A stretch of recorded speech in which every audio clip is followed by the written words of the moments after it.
Assalamualaikum warahmatullahi wabarakatuh. Salam sejahtera bagi kita semua.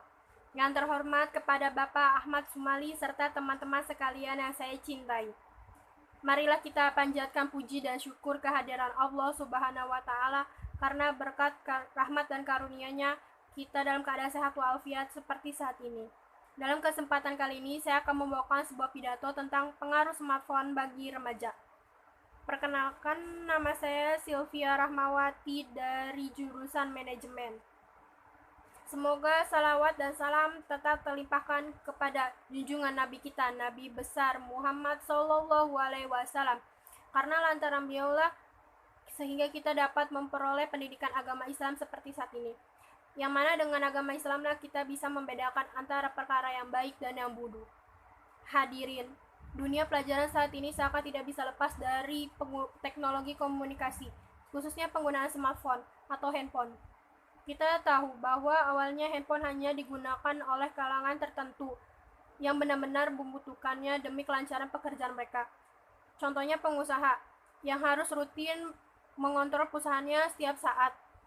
Di sini jelas bahwa handphone sangat dibutuhkan meringankan pekerjaan dan tempat yang jauh baik yang bukan merupakan kendaraan dari, namun seiring perkembangan zaman, handphone bisa dimiliki oleh semua kalangan, baik yang benar-benar membutuhkan baik yang kurang membutuhkan.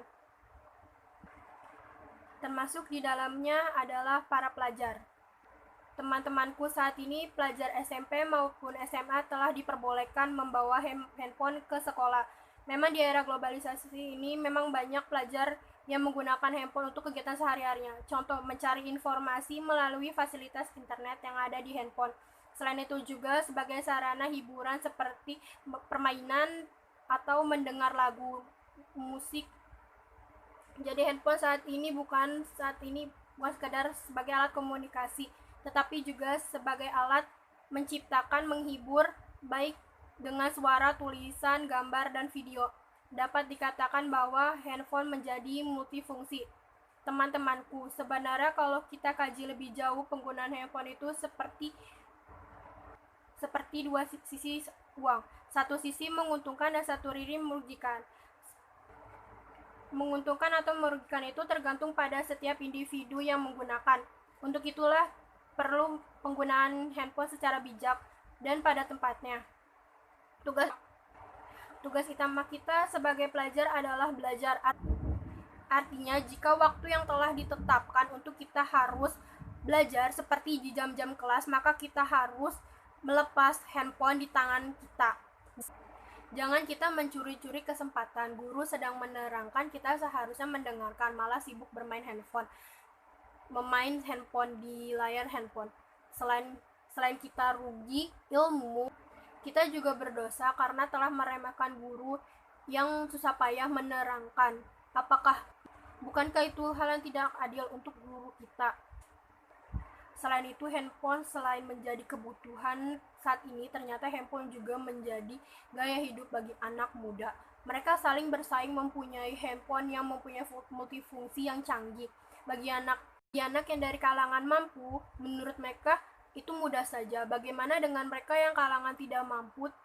Tetapi jika anak itu tidak bisa bersikap bijaksana, maka timbullah perbuatan yang tercela. Demi mendapatkan handphone, remaja seperti itu biasanya merasa gengsi kalau tidak mempunyai handphone atau mempunyai handphone tetapi yang biasa-biasa saja. Padahal kita tahu handphone selalu berhubungan dengan pulsa. Jika pulsa habis, maka mau tidak mau kita harus mengisinya lagi agar dapat digunakan kembali. Jika seseorang remaja tidak bijak, maka pulsa akan habis hanya untuk internet atau SMS-an yang tidak penting. Teman-temanku, dari semua yang telah saya katakan tadi, jelas bahwa handphone mempunyai pengaruh positif dan negatif. Apapun pengaruhnya, tetap tergantung pada pemakainya.